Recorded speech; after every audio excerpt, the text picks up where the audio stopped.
They say traveling alone can be peaceful, but for me, it became a nightmare I'll never forget. It all started on a foggy night in Washington state, along an isolated stretch of highway known for its eerie silence. I was on my way to a remote cabin when my GPS lost signal. That's when I noticed headlights flickering in my rearview mirror. A few minutes later, I saw a figure standing by the roadside, waving desperately.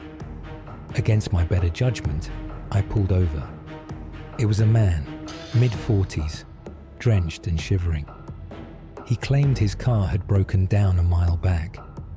He didn't say much as he climbed into the passenger seat, just kept staring ahead, silent. But as we drove, he began mumbling under his breath. I couldn't make out the words at first.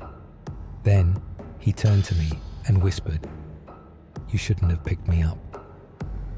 My heart raced. I glanced at him, and for the first time, I noticed his hands. They were scratched and bloody, as if he'd been clawing at something. His face now seemed off, like his eyes didn't quite focus. I stopped the car at the next gas station, pretending I needed fuel. The moment I stepped out, he leaned over and locked the doors.